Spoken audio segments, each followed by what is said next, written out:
Doctor SLV Umamaheswararao గారు నవోదయ విద్యాలయాల్లో గత 20 ఏళ్లుగా పనిచేస్తూ ఎంతో తెలుగు భాషకు సేవ చేస్తున్నారు. ఎందుకంటే మనకి ఇక్కడ తెలుగు నేర్పించడానికి తెలుగు వాళ్ళకి నేర్పిస్తున్నాం, వాళ్ళు నాన్ తెలుగుస్కు తెలుగు నేర్పిస్తున్నారు. ఆ విషయంగా వారిని కూడా ఇన్వాల్వ్ చేయాలనే ఉద్దేశంతోనే ఈరోజు మనం పిలవడం జరిగింది. పోతే అతను కూడా central university student, Telugu department. కాబట్టి వారు ఈరోజు మనకు నవోదయ టెక్స్ట్ బుక్లో పాల్గొనడమే కాదు, తర్వాత ఇప్పుడు నవోదయకు సాంస్కృతిక అంశాలను చేయడంలో కూడా ఆయన కౌండిల్య తిలక్కని వాళ్ళిద్దరూ కలిసి చేశారు. కాబట్టి వారిని నేను ఎందుకంటే మొత్తం నాకు చెప్పలేదు ఆయన బయోడేటా, కాబట్టి స్థూలంగా చెప్పాను. ఉమామహేశ్వరరావు గారు, మీ గురించి ఏదైనా ఉంటే సాహిత్యపరంగా 2 విషయాలు మీరు చెప్పి తర్వాత మీరు మొదలు పెట్టండి. నారాయణ సమారంభం వ్యాసశంకర మధ్యమం అస్మదాచార్య పర్యంతం వందే గురు పరంపరం. ఈ కార్యక్రమానికి రూపకల్పన చేసిన బిట్టు వెంకటేశ్వర్లు గారికి, కార్యక్రమాన్ని నిర్వహిస్తున్న డాక్టర్ ఆచార్య మునిరత్న నాయుడు గారికి, మనకు ఉపన్యాసాన్ని ఇచ్చి కార్యాంతరం వల్ల వెళ్ళిపోయినటువంటి ప్రభాకర్ రావు గారికి, మిత్రుడు ప్రవీణ్ కుమార్కి, అందరికీ ముందుగా నా నమస్కారం. కార్యక్రమంలో మాస్టర్ పొద్దున మాట్లాడుతున్నప్పుడు 1.5 గంటలకే మేము ముగించాలనుకున్నాం అని చెప్తూ వచ్చారు. దాన్ని దృష్టిలో పెట్టుకొని నేను మాట్లాడతాను. అసలు మేధ అంటే ఏంటి, కృత్రిమ మేధ అంటే ఏంటి, కృత్రిమ మేధకు భాషకు ఉన్న సంబంధం ఏంటి, ఇందులో అభివృద్ధి జరగాలంటే ప్రభుత్వ బాధ్యతలు ఏంటి, ప్రజల బాధ్యతలు ఏంటి, వీటిని స్థూలంగా స్థాళీపులాకు న్యాయంగా ఒకసారి చెప్పే ప్రయత్నం చేస్తాను నేను. మేధ అనేటువంటి చాలా మానవ సహజమైంది మేధ.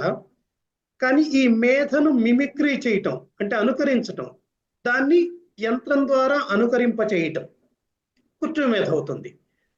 అంటే మనిషి సహజంగా చేసే పనిని యంత్రానికి కృత్రిమంగా చేసే సామర్థ్యాన్ని కల్పించటమే మనకు కృత్రిమ మేధ. సరే, మరి ఇలా ఎందుకు చేయాల్సి వస్తుంది అనుకుంటే, మానవ మేధకు అంటే సహజంగా ఉన్నటువంటి మానవ మేధకు కొన్ని పరిమితులు ఉంటాయి. అవి బయలాజికల్ లిమిటేషన్స్ కావచ్చు, ఎలా అయినా మన భౌతికమైన కొన్ని పరిమితులు ఉంటాయి. కానీ ఈ కృత్రిమ మేధకు పరిమితులు ఉండవా అంటే ఉండవు అని అయితే మాత్రం చెప్పలేం, కానీ ఉండొచ్చు. కానీ మనిషి కంటే కూడా భౌతికమైనటువంటి విషయాల్లో చాలా వెసులుబాటు ఉంటుంది. ఉదాహరణకు మనిషి ఒక 8 గంటలు పనిచేయగలుగుతాడు. అంతకంటే ఎక్కువ చేయాలంటే ఒక అలసట ఉండొచ్చు, లేదంటే నిద్ర ఉండొచ్చు. అలా కాకుండా కృత్రిమ మేధ అనేటువంటిది అలా ఒక 24 గంటలు కంటిన్యూస్ గా చేయాలన్నప్పటికీ కూడా అక్కడ ఇబ్బంది ఏమి ఉండదు. అవి చిన్న చిన్న విషయాలు కావచ్చు, పెద్ద విషయాలు కావచ్చు. ఉదాహరణకు మనకు సెక్యూరిటీ లాంటివి ఉండొచ్చు, ఇటువంటివన్నీ ఉంటాయి. సెక్యూరిటీ ఒక 8 గంటలే ఒక మనిషి పని చేయగలడు. కానీ ఈ సెక్యూరిటీ లాంటివంటి పెట్టినప్పుడు ఈ రోబోల ద్వారా, ఆర్టిఫిషియల్ ఇంటెలిజెన్స్ ద్వారా, ఇటువంటి ద్వారా పెట్టినప్పుడు దానికి టైం లిమిటేషన్ అనేటువంటిది ఏం మనకు ఉండదు. అయితే ఈ మనిషి సృష్టించిన ఈ యంత్రం మనిషి కంటే సమర్థంగా, వేగవంతంగా పనిచేస్తుంది. ఉదాహరణకు పాత రోజుల్లో మనకు వాతావరణ సూచనలు చెప్తే దాదాపు 50% అందులో సరైన సమాచారం వచ్చేది కాదు. కానీ ఈరోజు మనకు సునామీ లాంటివి కానీ, భూకంపాలు లాంటివి అని ముందుగానే కొంత గ్రహించగలుగుతున్నాం. ఆ గ్రహించగలగటానికి కారణం ఏంటంటే మానవ మేధకు సాంకేతికతను కలిపి, ఈ రెండింటినీ కలిపి కృత్రిమ మేధను తయారు చేసుకొని ప్రతి విషయాన్ని మనం నిక్కచ్చిగా తెలుసుకోగలుగుతున్నాం. దీని ద్వారా మనం భవిష్యత్తును కూడా ఊహించగలం. భవిష్యత్తు అంటే వ్యక్తిగత భవిష్యత్తు అని కాదు, ప్రాకృతికమైనటువంటి వాతావరణ భవిష్యత్తును వీటిని గుర్తించగలుగుతున్నాం. వీటన్నిటిని చూసినప్పుడు అసలు మానవ మేధ, మన ఎనాటమీ ప్రకారం చెప్పినప్పుడు మానవ మస్తిష్కంలో 84 బిలియన్ల న్యూరాన్లు ఉంటాయని, 100 ట్రిలియన్లకు పైన కనెక్షన్స్ ఉంటాయని శాస్త్రవేత్తలు మనకు చెప్తున్నారు. ఇప్పుడు ఆ రకంగా చూసినప్పుడు మానవ మేధను ఇప్పటి వరకు, ఇప్పుడు మనకు వ్యాస భగవానులు ఉన్నారు, వ్యాస మహర్షి మనకు ప్రపంచంలో అత్యంత పెద్ద గ్రంథమైన మహాభారతాన్ని, భాగవతాన్ని, 18 పురాణాలని, దాంతోపాటు బ్రహ్మసూత్రాల్ని, భగవద్గీతను ఇన్నింటిని రాసినటువంటి వ్యాస మహర్షి కానీ, లేకపోతే మనకున్నటువంటి అష్టాధ్యాయి, పాణిని మహర్షి రాసినటువంటి అష్టాధ్యాయి, మన ఆధునిక భాషా శాస్త్రవేత్తలు చెప్పేదాని ప్రకారం ఈ రోజు ఇంత కంప్యూటర్ సౌకర్యం, సాంకేతికత అంతా ఉన్నప్పటికీ కూడా ఈ రోజు ఒక భాషకు ఒక వ్యాకరణాన్ని రాయటానికి మనం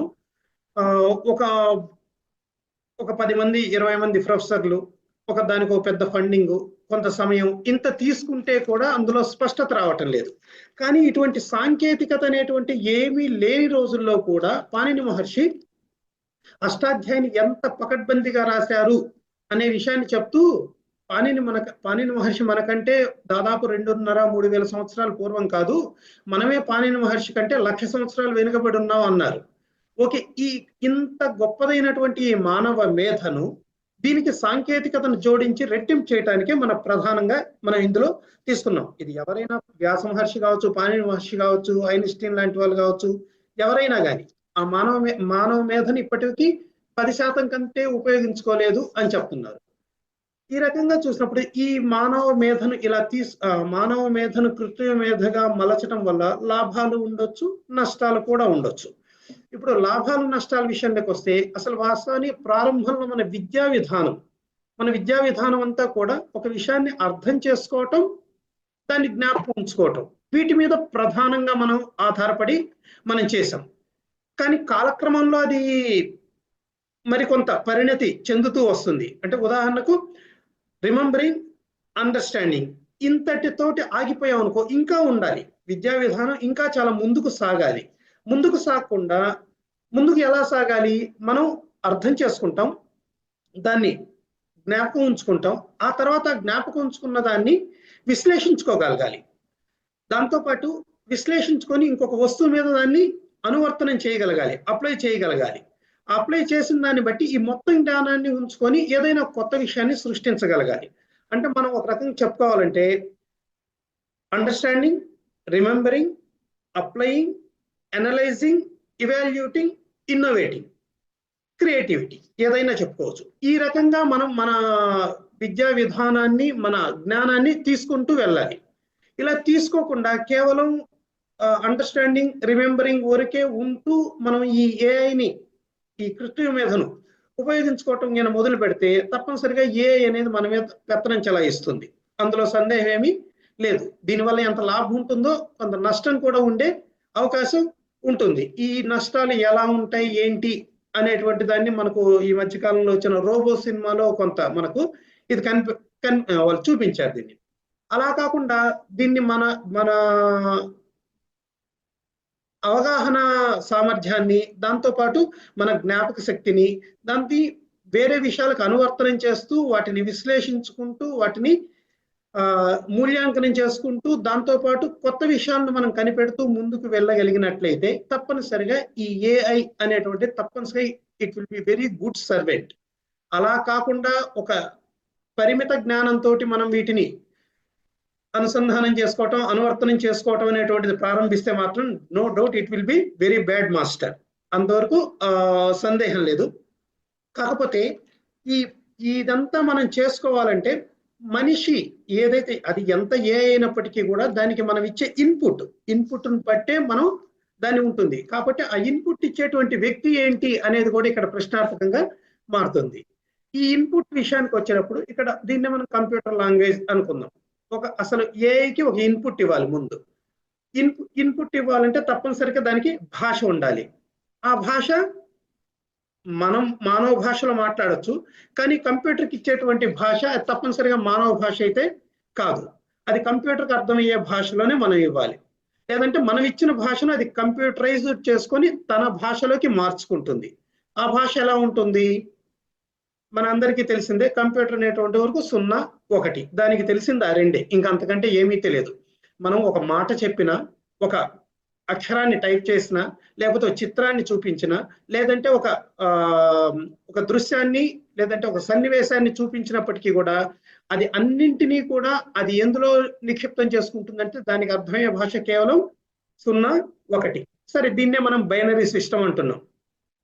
బైనరీ సిస్టమ్ అంటున్నప్పుడు ఇక్కడ ఈ కొంచెం పక్కకి వెళ్తున్నాం అనకపోతే అనిపించేది ఏంటంటే ఇక్కడ ఈ బైనరీ సిస్టమ్ 0, 1, 0, 1 ఆ రకంగా ఇప్పుడు ఉదాహరణకు మనం ఒక ఏ అనే అక్షరం ఉంది. ఏ అనే అక్షరాన్ని అది గుర్తించుకోవటానికి కంప్యూటర్ పరిభాషలో 65వ నెంబర్ దానికి ఇస్తారు. ఈ 65వ నెంబర్ని దాన్ని 2 తోటి డివిజన్ చేస్తూ భాగాహారం చేస్తూ వెళ్ళినప్పుడు అది 0, 1, 0, 0, 0, 0, 0, 1 కింద అది కన్వర్ట్ చేసుకుంటుంది. దానికి ఏ అనే అక్షరం తెలియదు. దానికి అర్థమయ్యే భాష ఏంటంటే 0, 1, 0, 0, 0, 0, 1 అంతే అర్థమవుతుంది. అదే క్యాపిటల్ గా ఉన్నప్పుడు ఒకటి, ఇంకొక ఫాంట్ లోకి మారినప్పుడు ఒకటి, ఈ రకంగా ఎన్నో చేసుకుంటుంది. ఇలా చేసుకున్నప్పుడు అది ఒక పిక్చర్ నైనా అలా ఒక చిత్రాన్ని అయినప్పటికీ కూడా దృశ్యాన్ని అయినా దాన్ని అలానే చేసుకోగలుగుతుంది. ఇలా చేసుకున్నది బిట్స్ గా, బైట్స్ గా, ఎంబీలు, జీబీలు ఇంకా అలా వెళ్ళిపోతూ ఉంటుంది. వీటిని చూస్తే మనకు మన ప్రాచీన కాలంలో మన వేదకాలం నుండి ఉన్నటువంటి ఛందస్సు మనకు గురువు లఘువు ఈ రెండిటితోనే ఉంటుంది. ఈ ఛందస్సులో ఉన్నటువంటి గురు లఘువులకి అలానే మనకు ఇందులో ఉన్నటువంటి బైనరీ సిస్టమ్ కు ఎక్కడో లింక్ ఉంది అని నాకు అనిపిస్తుంది. ఎందుకంటే అంటే పోనీ ఈ బైనరీ సిస్టమ్ ఇలా తయారు కావటానికి ఇది ఎక్కడైనా మార్గదర్శకంగా ఉందా, ఆధారంగా ఉందా అనేది. మనకు 26 ఛందస్సులు మనకు తెలిసినవే. మనకు 26 ఛంద ఉక్త, అత్యుక్త, మధ్య, ప్రతిష్ట, సుప్రతిష్ట, గాయత్రి, ఉష్ణిక్కు, అనుష్టుప్పు, బృహతి, పంక్తి ఇలా మొత్తం 26 ఛందస్సులు మన వాళ్ళు చెప్పుకుంటూ వెళ్ళారు. ఛందస్సులు చెప్పుకుంటూ ఈ ప్రతి ఛందస్సులో కూడా కొన్ని రకాల వృత్తాలను మన వాళ్ళు చెప్పారు. అండ్ మొదటి ఛందస్సుకు ఒక వృత్తం ఉంటే, రెండవ ఛందస్సుకు 2, మూడవ ఛందస్సుకు 4, నాలుగవ ఛందస్సు 8, 16, 32, 64, 128, 256 ఈ విధంగా 512 ఇలా పెంచుకుంటూ మనం వెళ్ళిపోయాం. ఇలా పెంచుకుంటూ వెళ్ళిపోయినప్పుడు మనం దాదాపు 13,42,00,000 సంథింగ్ చిల్లర వృత్తాలు, వృత్తం వేరు ఛందస్సు వేరు, ఈ విషయం మనకు తెలిసిందే.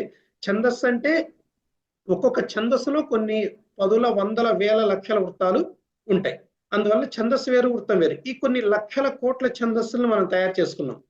ఆ రకంగా ఒక అక్షరాన్ని మనం చేయటానికి బైనరీ సిస్టంలో గురువు లఘు ఇలా వేసుకుంటూ ఈ గురువు లఘువుని వేసినట్లు వీళ్ళు 0, 1 వేసి కొన్ని లక్షల కోట్ల మనకు 26 ఛందస్సులకే 13,42,00,000 వృత్తాలు వస్తున్నాయి. అటువంటిది వీళ్ళు కొన్ని వందల రకాల కాంబినేషన్స్ తోటి మనకు గణంలో కేవలం ఒక 3 మాత్రమే ఉంటాయి. 3 మాత్రమే గురువు లఘు, గురువు ఏవైనా కాంబినేషన్స్ లో 3 మాత్రమే ఉంటాయి. ఈ 3తోటే కొన్ని లక్షల కోట్ల వృత్తాలు వచ్చినప్పుడు వీళ్ళు 8 బిట్స్ గా చేసుకుంటున్నారు వీటిని.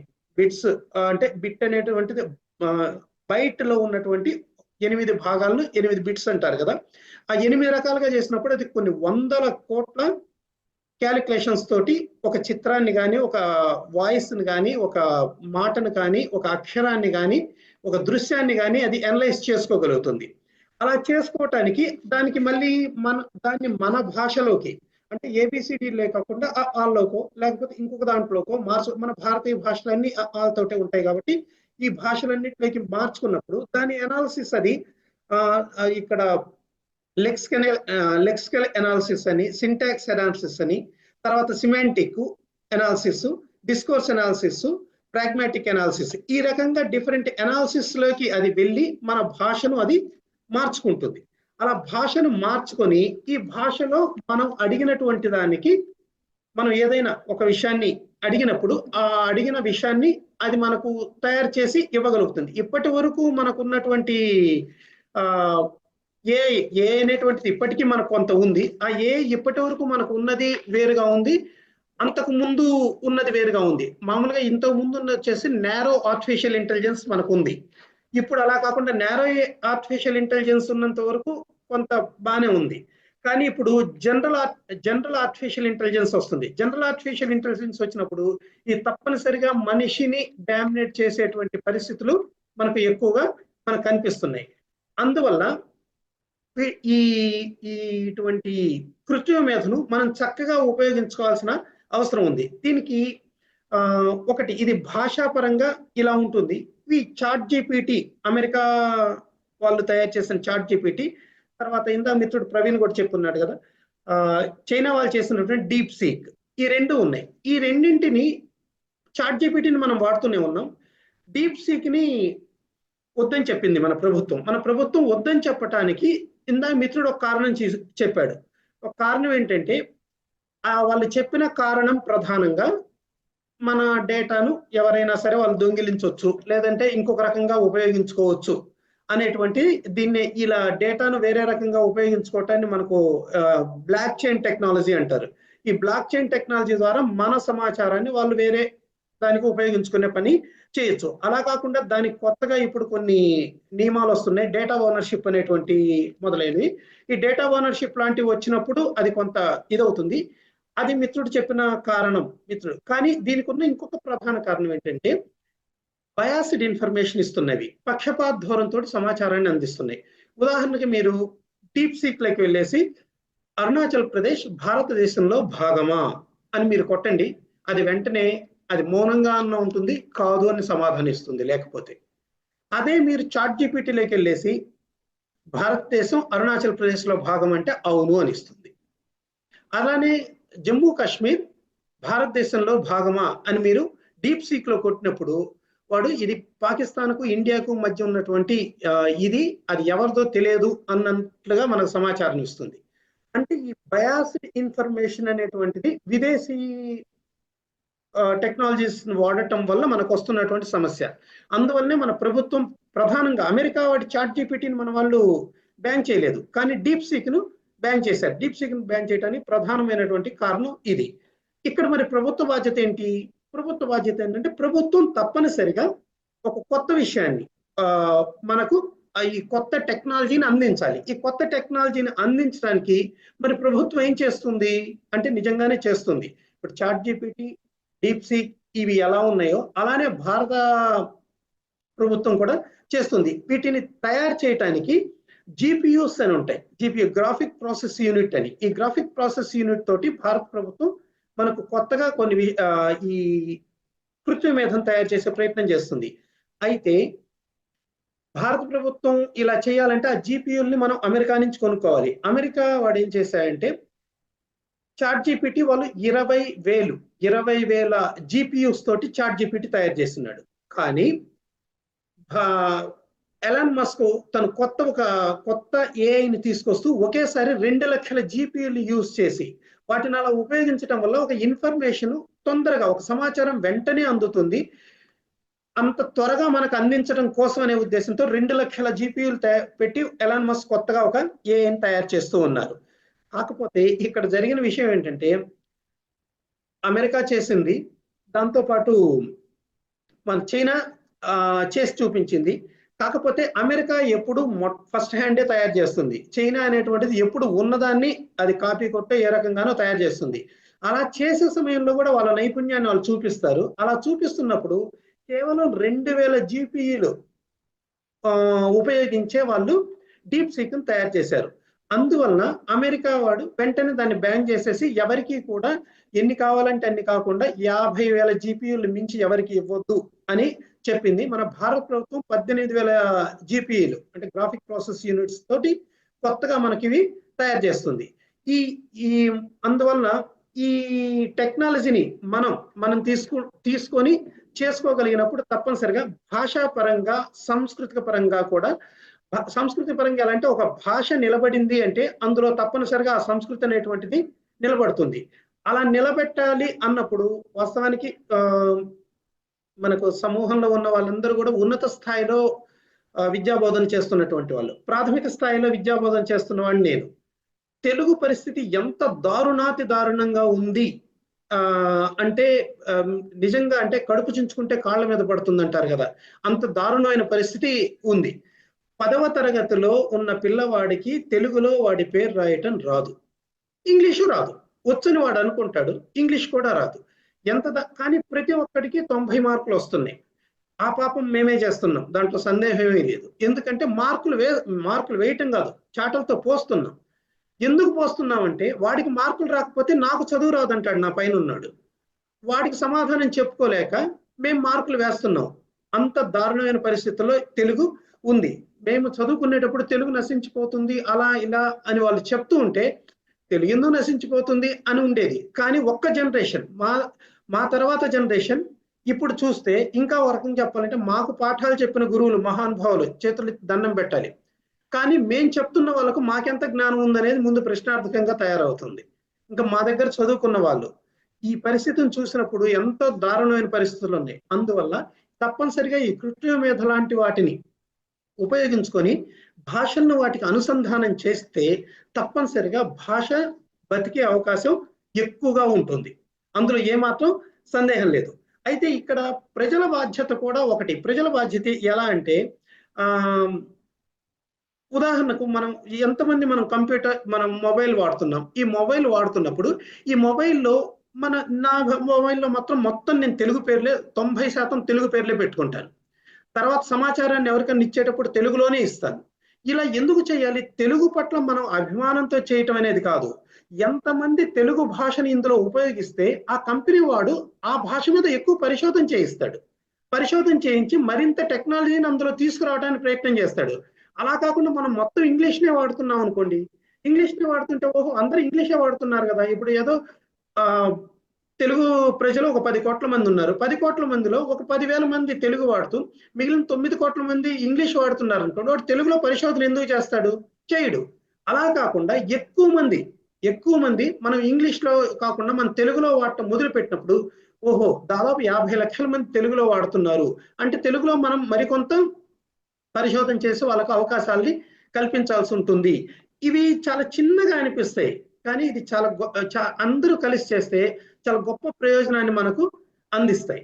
అలాగా ఈ భాష ఈ ఈ భాష పరంగా ఈ భాషలు ఇందులో తీసుకురావటం వల్ల ఎన్ఈపి 2020 అని కొత్తగా మనకు 4 సంవత్సరాల క్రితం వచ్చి మళ్ళీ పోయిన సంవత్సరం నుంచి గట్టిగా అది అప్లై చేస్తూ ఉన్నారు, ఇంప్లిమెంట్ అవుతూ ఉంది మన విద్యాబోధనలో.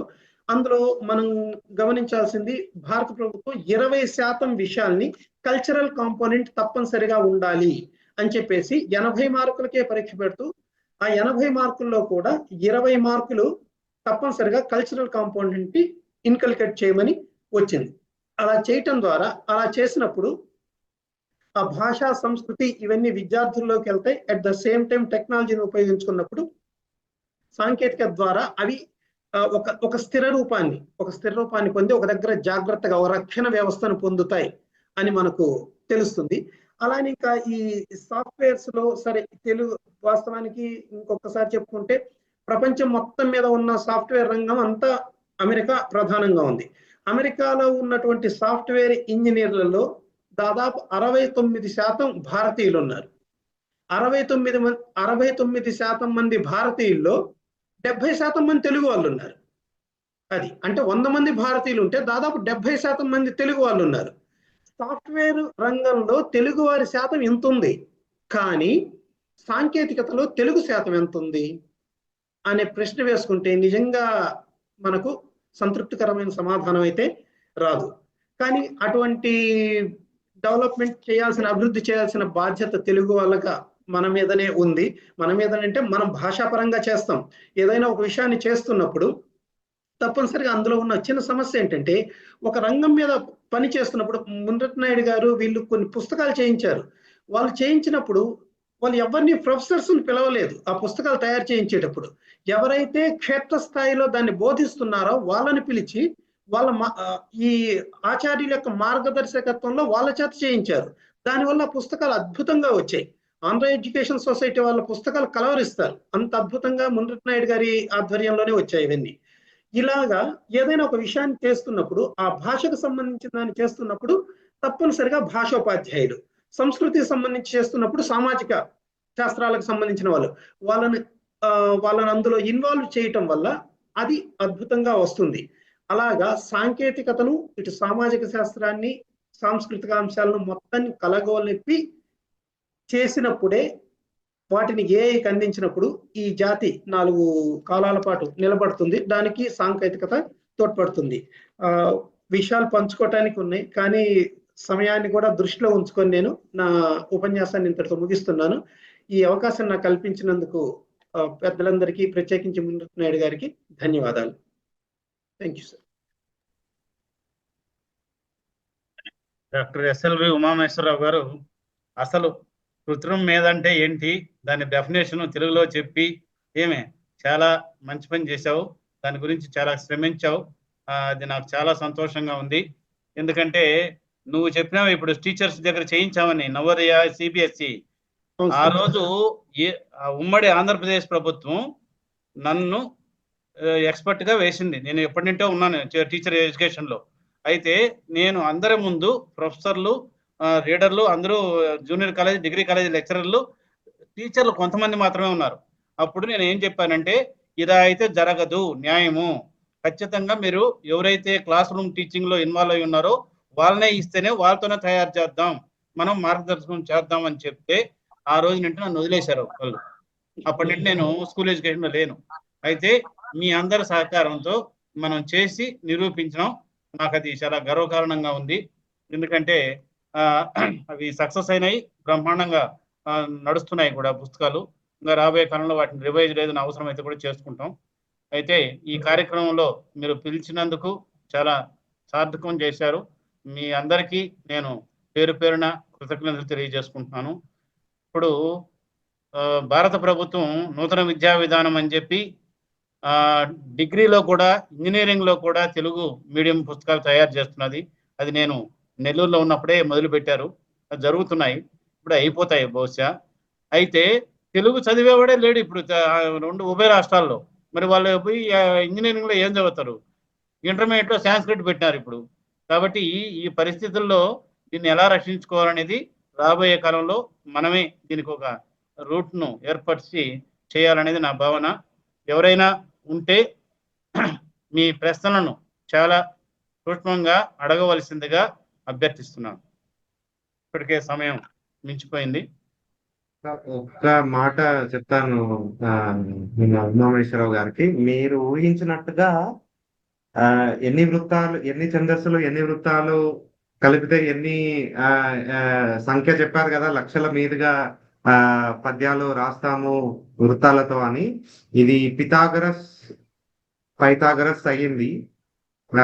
ఇది చాలా దగ్గరగా మ్యాథమెటిక్స్ కి నడుస్తుంది. ఈ ఛందశాస్త్రం అంతా కూడా మ్యాథమెటికలే. మీరు మీ ఊహ నిజమే, ఇదే నడుస్తుంది కంప్యూటర్ సైన్స్ లో, ప్రోగ్రామింగ్ లో కూడా. దీని ప్రాబబిలిటీ అంటారు మ్యాథమెటిక్స్ లో. ఈ వ్యవహారం అంతా ప్రాబబిలిస్టిక్ మోడల్స్ ని ఆధారంగా చేసుకొని నడుస్తుంది. Thank you Praveen, thank you.